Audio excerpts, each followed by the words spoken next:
శ్రీమాత్రే నమ. జయ గురు దత్తాత్రేయ నమ.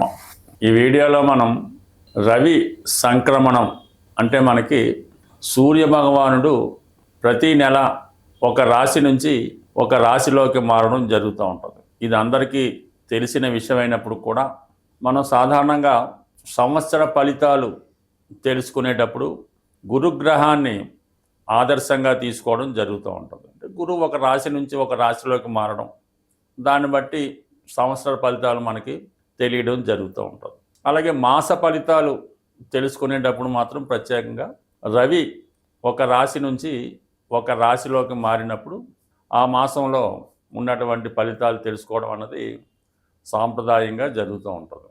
అలాగే రోజువారీ ఫలితాలు తెలుసుకునేటప్పుడు చంద్రుని యొక్క గమనాన్ని బట్టి తెలుసుకోవడం జరుగుతూ ఉంటుంది.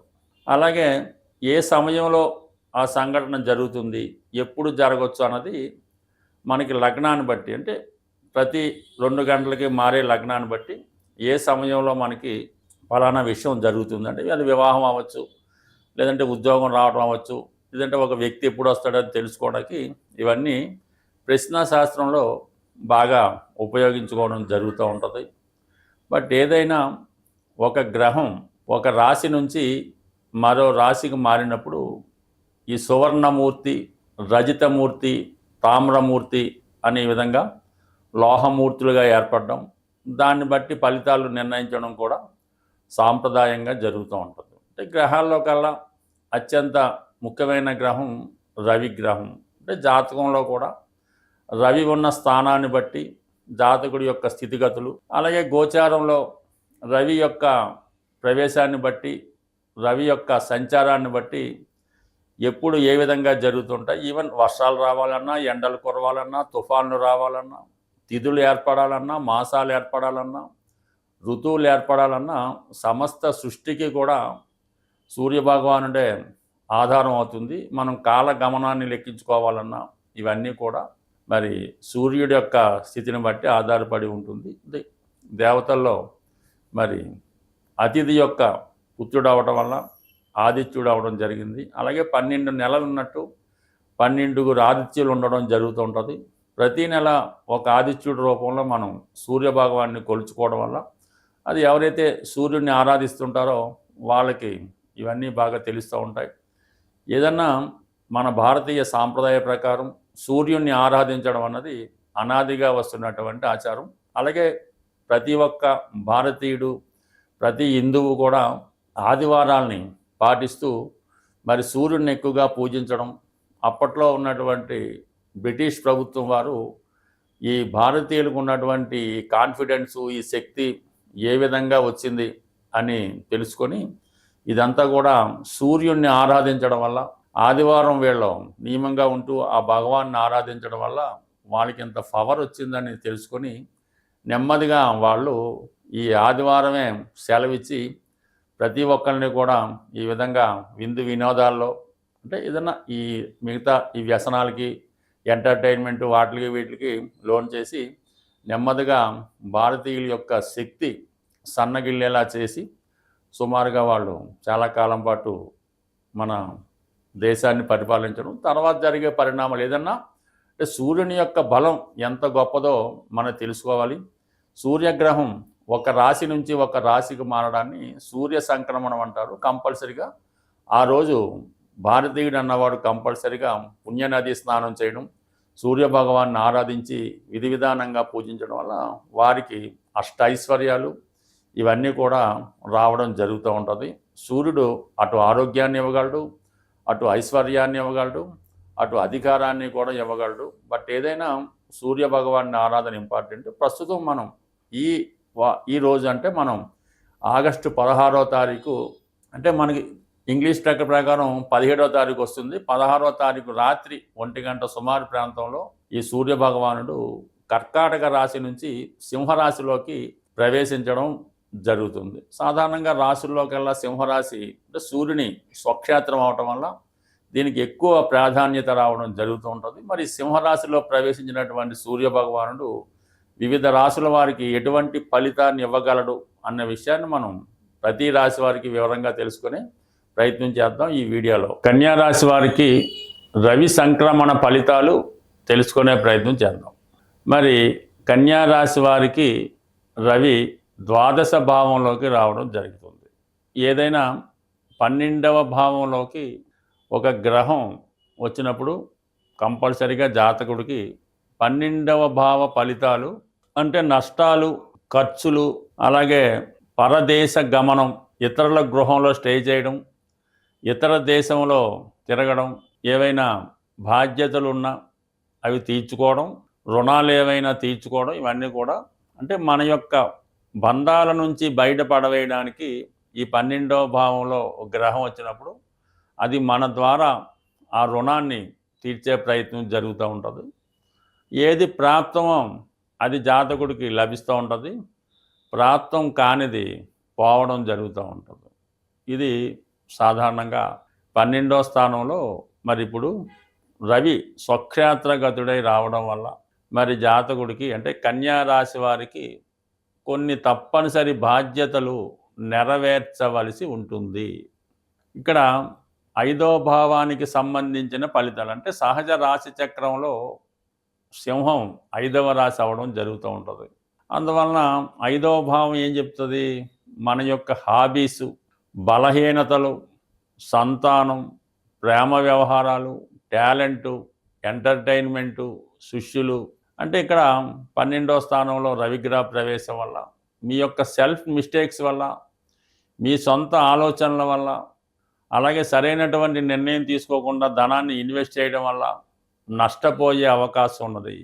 అయితే రవి ప్రభుత్వ ప్లానెట్ అవ్వడం వల్ల ప్రభుత్వ పనిష్మెంట్ లభించే అవకాశం ఉంటుంది. ఏదైనా పెనాల్టీ కట్టవలసి రావడమో, ఈ చలానాలు పడడమో, ఇదంటే ఏదైనా కోర్టు కేసుల్లో పెనాల్టీ కట్టడం జరుగుతూ ఉంటుంది. తండ్రి గారి యొక్క బాధ్యతలు చూడవలసి ఉంటుంది. వారికి మెయింటెనెన్స్ ఇవ్వడము, అంటే వారు చేసినటువంటి అప్పులు మేటు తీర్చవలసి రావడం, వారికి ఏదైనా అనారోగ్యం వస్తే దాని కొరకు హాస్పిటల్లో ఉంచి సేవ చేయడము, ఇవన్నీ జరుగుతూ ఉంటాయి. ఇక్కడ మళ్ళీ కేతువుతో కలిసి రవి ఉండడం వల్ల ఏదైనా ఒక ఆధ్యాత్మిక కేంద్రాన్ని దర్శించడం, అంటే ఏదైనా ఒక ఉన్నత శిఖరాలపై ఉన్నటువంటి దేవాలయాలు, అంటే ఏదైనా తిరుపతి లాంటి క్షేత్రమో, అన్నవరం లాంటి క్షేత్రమో దర్శించడం, అది అలాగా కుటుంబ సమేతంగా తీర్థయాత్రలు చేయడం, పుణ్యాన్ని ఆర్జించడం జరుగుతూ ఉంటుంది.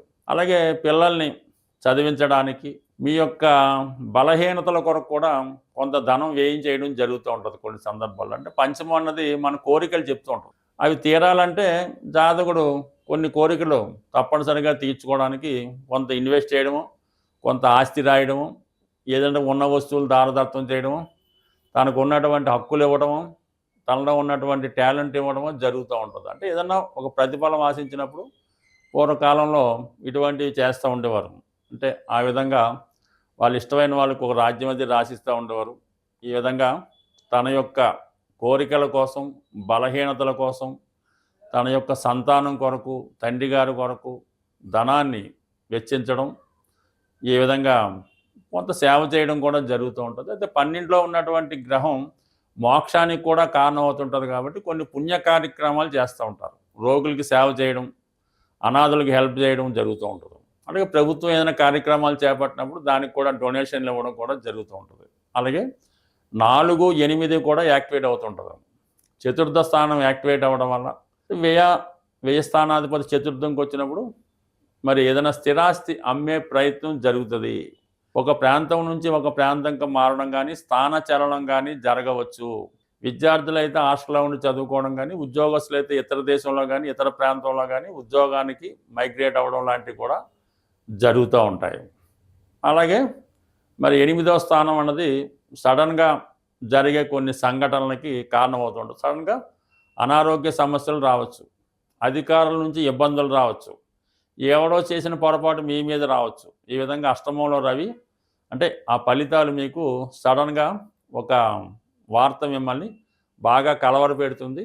తర్వాత అది ఏం లేదు, కంగారు పడొద్దని హ్యాపీగా ఉండొచ్చు. బట్ ఏదైనా సడన్గా కొన్ని వార్తలు అంటే ఉద్యోగానికి సంబంధించిందా, ఎవరికైనా పెద్దవాళ్ళకి అనారోగ్య సమస్యకి సంబంధించిందా, నా కోర్టు తీర్పు అయినా వ్యతిరేకంగా వచ్చిందా, ఇవన్నీ కూడా కొంతవరకు జాతకుడిని కలవరపెట్టే అవకాశం ఉన్నది. బట్ ఇక్కడ అంటే ఈ ఫలితాలు కూడా పాజిటివ్గా కాకుండా నెగిటివ్గా రావడం జరుగుతుంది. ఎందుకంటే ప్రస్తుతం ఈ రాశి యందు కుజగ్రహ సంచారం జరుగుతుంది. కుజుడు పాపగ్రహం అవటం వల్ల మన ప్రయత్నాలు ఫలితాలు కూడా ఆ విధంగానే ఉంటాయి. అలాగే శని కూడా మరి కన్యా రాశిని వీక్షించడం, ఈ 2 పాపగ్రహాల ప్రభావం ఈ రాశి మీద ఉండడం వల్ల, రవి 12లోకి రావడం వల్ల ఏంటంటే చేసిన పనులకి పనిష్మెంట్ ఇవ్వడం జరుగుతూ ఉంటుంది. అయితే ఒక తండ్రి పిల్లవాడిని శిక్షించినట్టు ఉంటుంది తప్ప పెద్దగా ఏమీ కంగారు పడక్కర్లేదు. మిమ్మల్ని మంచి మార్గంలో పెట్టడానికే ఇప్పుడు జరిగేవన్నీ కూడా జరుగుతుంటాయి.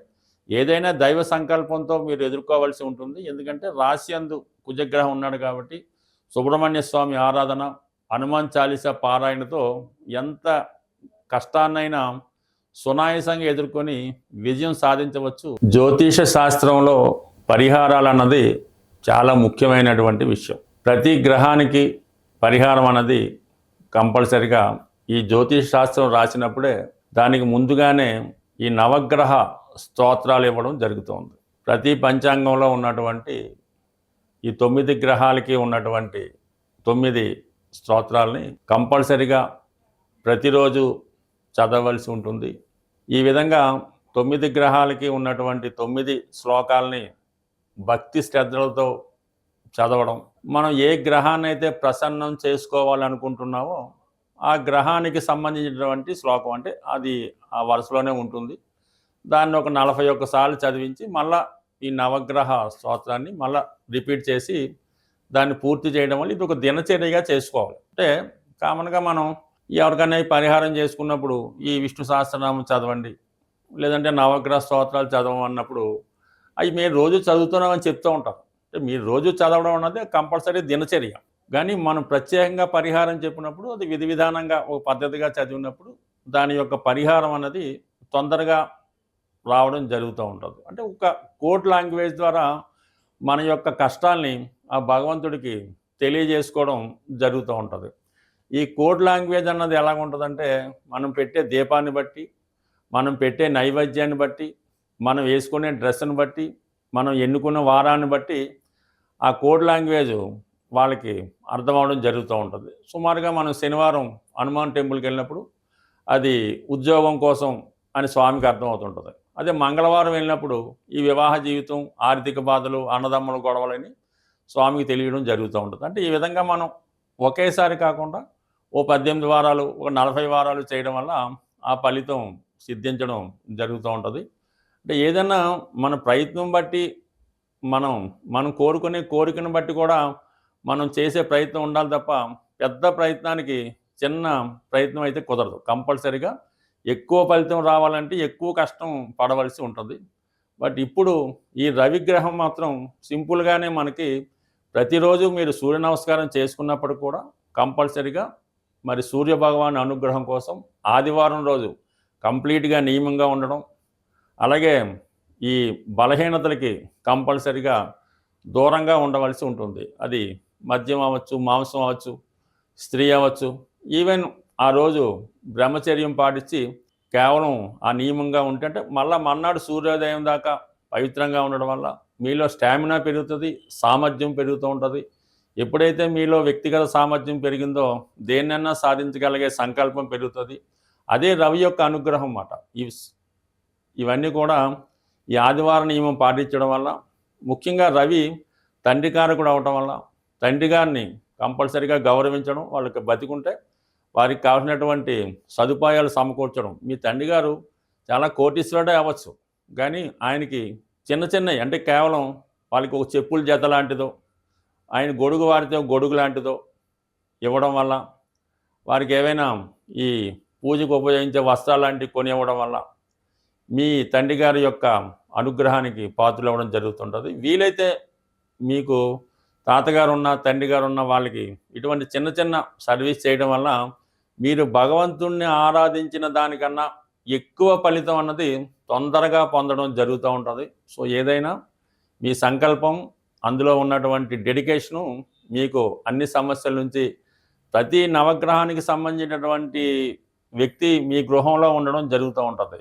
తండ్రి రూపంలో సూర్యుడు, తల్లి రూపంలో చంద్రుడు, అన్న రూపంలో కుజుడు, ఈ విధంగా ప్రతి ఒక్కరూ మీ కుటుంబంలో ఉంటారు. వారిని సాటిస్ఫై చేస్తే మీరు నవగ్రహాల్ని సాటిస్ఫై చేసినట్టు అవుతుంది. స్వస్తి.